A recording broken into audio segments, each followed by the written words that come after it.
everybody, welcome back to my channel.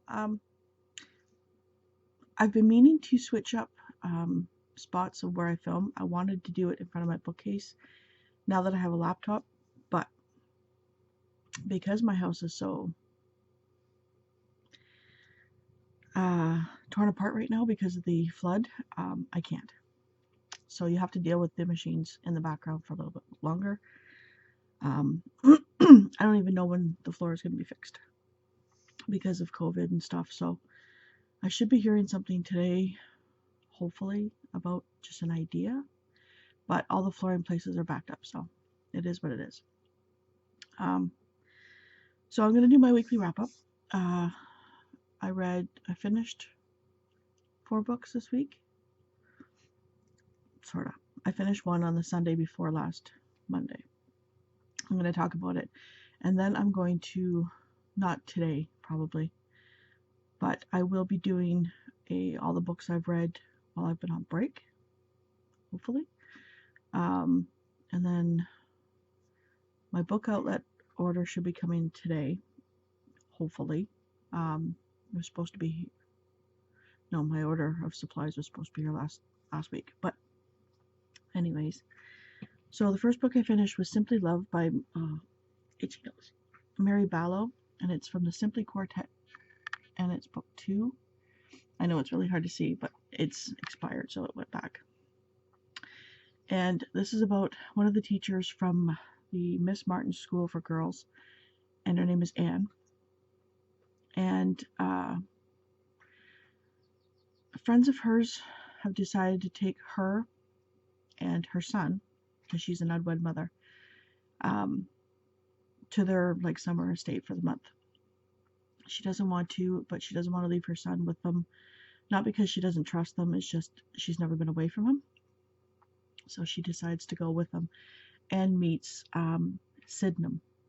He's the steward for the people that they're staying with. And he's got an injury. He's badly scarred from burns. He's got no arm. And everybody calls him a monster and treats him as such. And so she's at first scared of him, and then she almost slaps herself and says, "What are you doing? You have never had a problem with disabled people. You treat them as normal. They're human. There's nothing wrong with them except they have something different." So she tries to go back and talk to him, and he's gone. So I think she meets him the next day or so, or the next day, and they strike up a friendship, and things kind of go from there. What I liked about this is she had those thoughts of, well, he's disabled, there's something wrong with him, and then she mentally slapped herself and said, no, smarten up, there's nothing wrong with him. And she admits that to him, and it's refreshing for her honesty that, yes, she had those bad thoughts, but then she, mentally kind of and changed her thoughts. So I think I ended up giving that a 4, because they did know each other. It's back in the 1800s, so it wasn't insta-lust. They had a friendship for a month before anything happened, but there's things that do happen. So then I finished I Only Have Eyes for You by Bella Andre, and I think this is book 4 in the Sullivan series, and there's multiple Sullivan series, but this is the original, and these get hot and spicy. But this is the story, what are their names?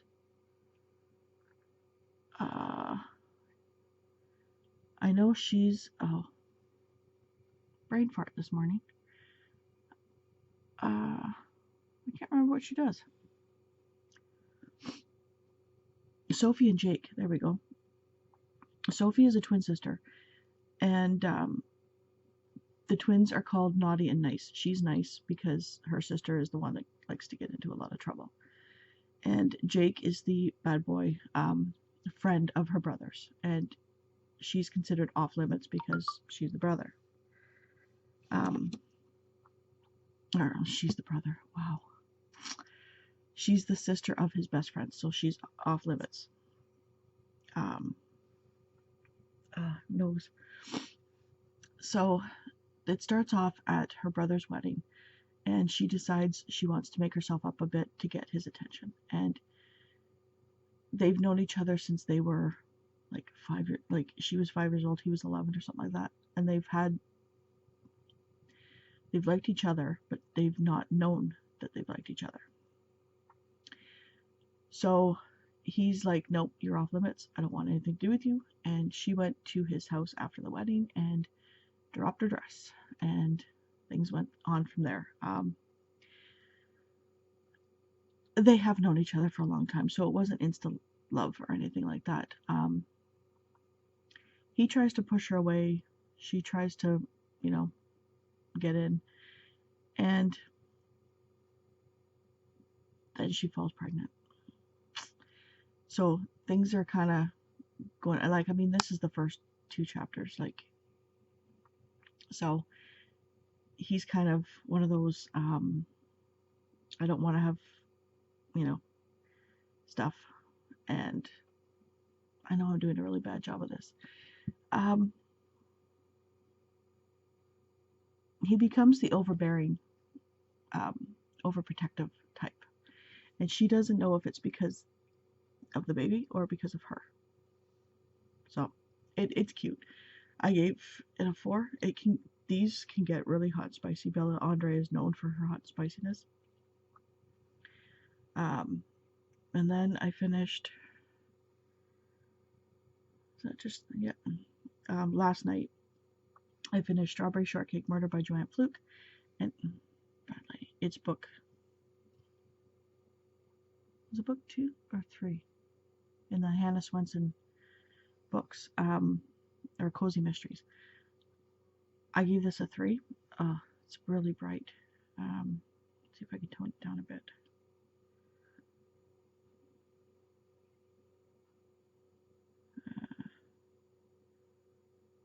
Oh, there we go. I gave this, there we go. Better? There we go. A 3. I did not like Hannah in this one. She drove me nuts. She is doing so many things that are illegal. She's very bossy. She bosses her sister around, but yet I do like the friendship that they're getting along. But this one was just, knock it off. But yet again, if she hadn't done these things, the murder would have not been solved. So, I don't know. But she was just, I didn't like her in this one at all. She was, I don't want to say too much because it kind of gives away stuff. But yeah, she was doing illegal stuff. And yeah. So, again, I don't want to give away who died or why, or not why, but because it kind of gives a different, you kind of get the giveaway of the first book. I don't want to do that.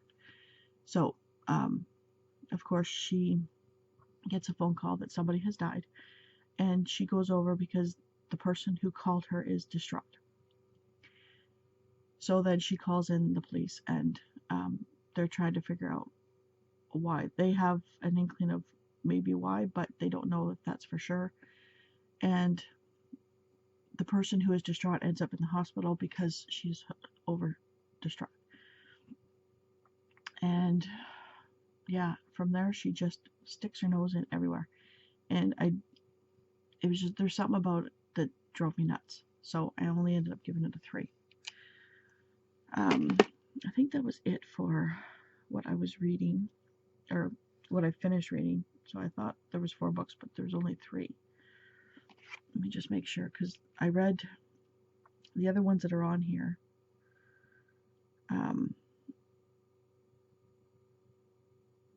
Are before. Wonder if I should talk about that one too. I did finish this one the same week I finished Simply Love, but it was Grave, and these are pretty much for the Triple RC Challenge. I finished Grave Witch, and it's book 1 in the Alex Craft novels by Kalena Price. I love this one. I think I gave it a 4. She can talk to the dead, sort of. She doesn't raise the dead, but she can go and talk to, like, she's a witch. She's a grave witch. And she puts a circle around the body that she wants to talk to, but it's not their spirits that she's talking to or their souls. It's memories. She can raise the dead of their memories. And, like, they're in whatever they died in. That's how they come across. And she can find out who killed them, or, you know, stuff like that, by asking them questions. But it's just their memories. It's not anything new. There is a ghost, however, that's following her because a senator has died. And a senator or governor? Governor. And the ghost is trying to get her attention. It's not of the governor. It's of somebody else. And he shows up when she's trying to raise the memories of a woman who was found dead, and they can't figure out who's killing them. And she used the third body, I think, and the governor. So she has both the bodies in the morgue. She puts a circle around them, and this ghost shows up. And she can't figure out why, because she can't hear them unless she lets down her guard. And she doesn't want to do that because she's in the morgue, and there's tons of bodies around her.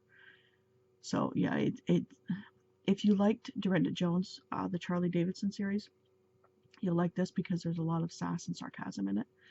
I loved it. It was great. So those are the 4 ebooks that I finished. Sorry. That was currently reading. I am currently reading still Memoirs of a Geisha by Arthur Golden. I'm taking this slow. I'm reading it, slowly. I want to absorb as much as I can of this. I remember reading it years ago and loving it, so I'm loving it again. And this is just the memoir of a geisha, essentially. It's telling of how she was taken from her home when she was 9 years old with her, 9 or 7? Yeah, 9. And her sister was 11, I believe. They were taken from their home when their mother was dying and brought to this city, Kyoto. And it's the story of how she essentially sold to a geisha house and made into a geisha, and how she survives that because there is a mean geisha, the only geisha that lives in this house, and her name is Hatsumomo, and she's a vindictive, jealous one. So there's that one. And then I do this chapters recommends, which is I can get so many points per day from Chapters Indigo, which is essentially Barnes & Noble. It's not the same company, but it's like Barnes & Noble, but only in Canada. And you can do up to 10 recommendations a day. And so I figured once a month I will read one book. It's just 1 point. And just to try and something different, So this month I was having a hard time because of the libraries closed, which they might open up next week. Not sure yet. And ebooks, because everybody's reading ebooks, it's hard to get my hands on them within a certain time period. And then I noticed this one, and my son, I thought it was book 3, and my son said, no, it's book 1. And he has the first 2 books in the series trilogy.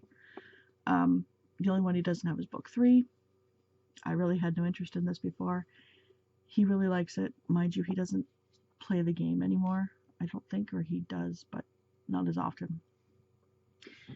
And that's Five Nights at Freddy's Silver Eyes by Scott Cawthon and Kira Breed Risley. I read the first chapter, and the first thing I thought of was, it sounds like a young adult version of it. It's about a group of kids that are coming back 10 years later after an incident that happened, and they're getting back together because they're the ones involved in the incident. And it was her father had a pizza place with animatronics, and something happened there 10 years ago, and somebody died named Michael.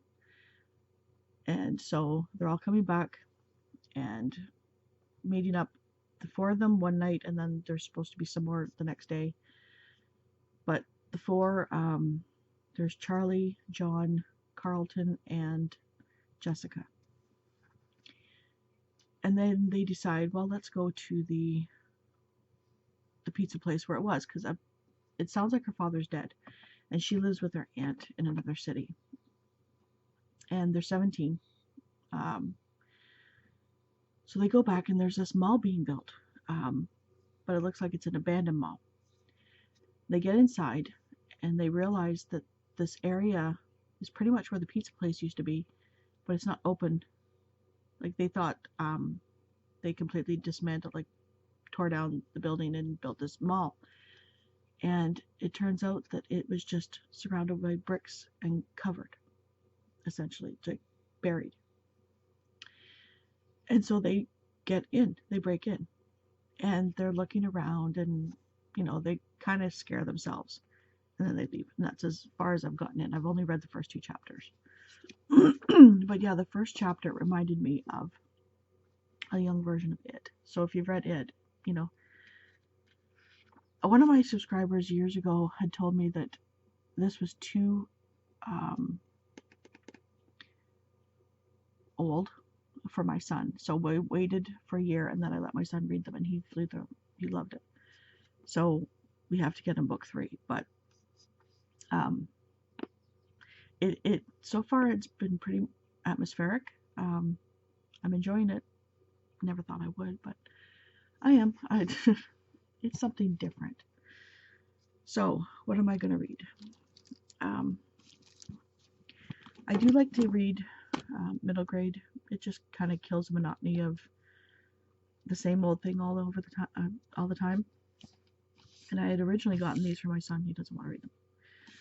So the first one would be Treasure Hunters: Secret of the Forbidden City by James Patterson and Chris Garbenstein. And this is book 2 in the... Oh no, this is book 3. Did I read book 2? No, maybe not. I guess I won't be reading this one.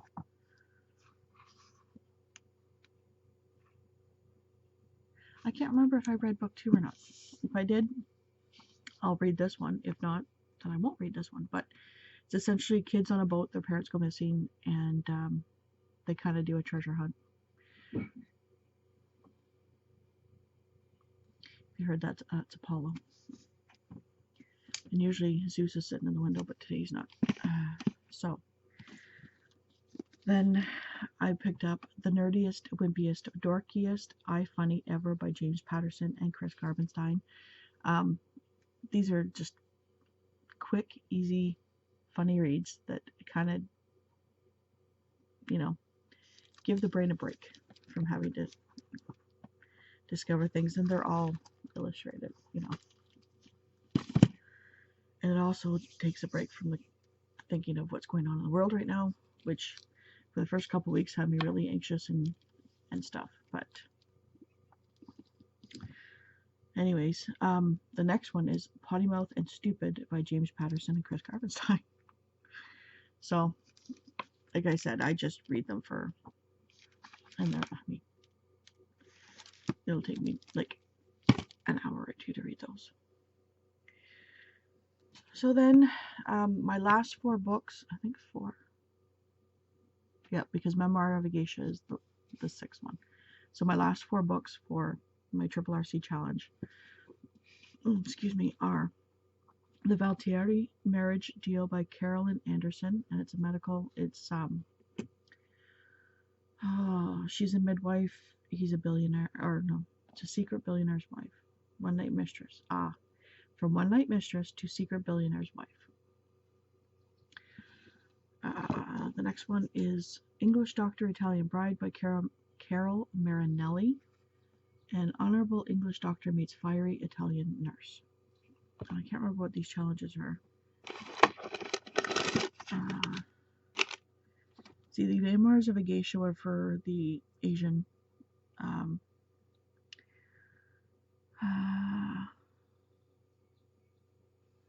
see if I can bring it up here. Oh, stop. Let's see. I'm gonna see if I can get the group up for the challenges. Okay.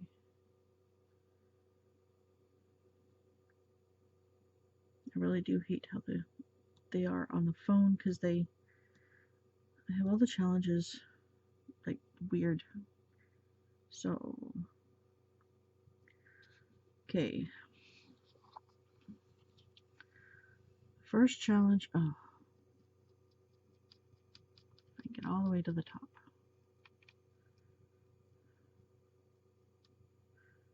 Okay, let's just go from here. So if I can get to my post, and I can tell you what. Oh, there it is. Okay. Challenge 1 was Happy May Birthday. Read a book published in May, or read a book with green on the cover. And that one will be A Mother in the Making by Lillian Darcy. So I still have to read this one, and it's really green if you can see. Number 2, Flower of the Month, Lily of the Valley. Read a book that has a sweet character, or read a book where the main character is a mother or mother figure, or read a book that has some white on the cover. That is Nothing Short of Perfect by Dana Claire. Obviously, there's a baby. Or mother figure in it. Sorry. Number 3 is, that's the other one that I did not talk about. Featured author challenge, which is Serena Bowen, and I read Coming In From the Cold. I don't know why that didn't show up. So, I thought there was 4 books. Let's see.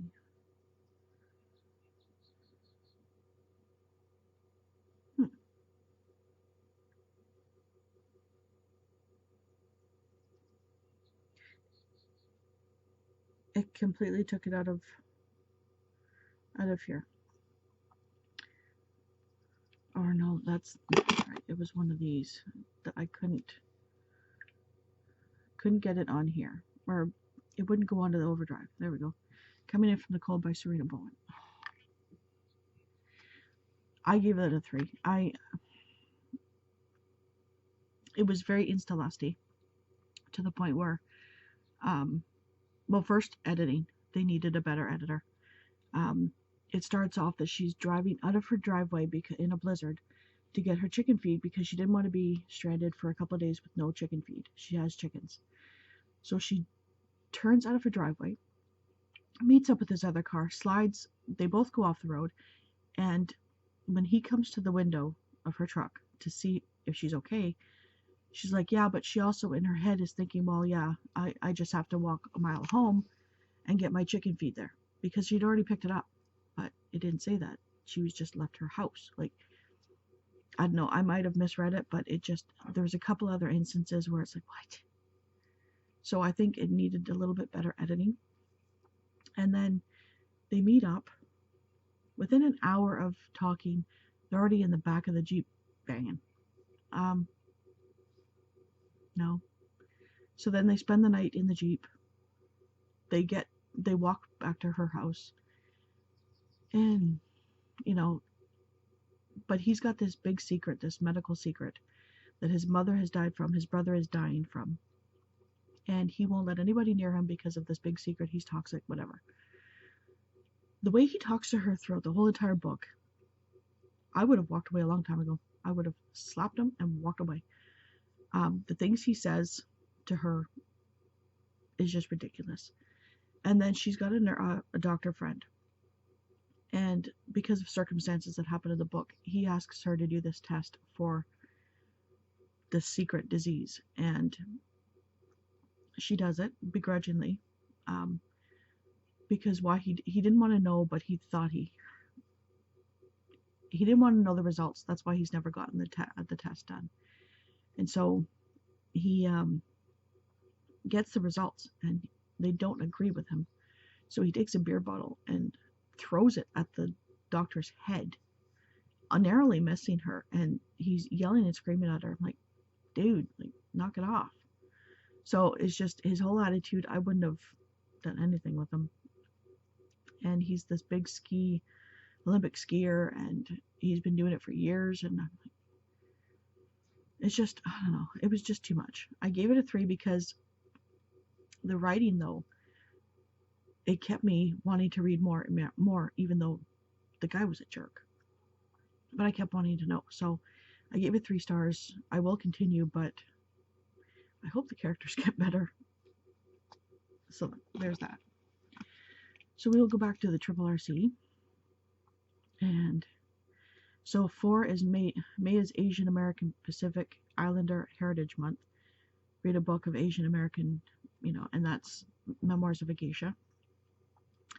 Challenge 5 is Cinco de Mayo, but also National Teachers Day. And so that one I did the Simply Loved by Mary Ballow because she's a teacher. Challenge 6 is National Nurses Day. Read a book with a nurse main character or other first responder doctors. And that was The English Doctor, Italian Bride.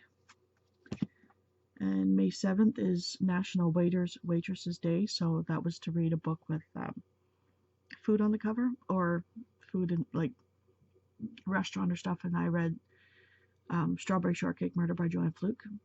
Challenge 8 was May 25th, National Wine Day. I haven't talked about this one. No, that was the Sullivans. I Only Have Eyes for You by Bella Andre, and that's they own a winery, and the first scene is they're at their brother's winery in a wedding. Challenge 9 is May 31st is National Macaroon Day. Read a book set in Italy, since that was where macaroons originated from. That one is this, The Valtieri Bride. The Valtieri Marriage Deal by Carolyn Anderson. Then Challenge 10 was Reader's Choice, and that's the one I read, Grave Witch by Kalena Price for. And that was because I did the randomizer of all my TBR and picked a book, and that was read. So, I know this was a long one, sorry. If you've been here this length of time, great, thank you. Like I said, I'm going to try and keep these regular again. I think that's it. So yeah, hopefully my book outlet order will come in. I will do a video for that. And I still have the majority of books that I've read for my break because the library's been closed. So some of them I might not get to. I won't remember them. It is what it is. So thank you for sticking around. Hope to see you later. Bye.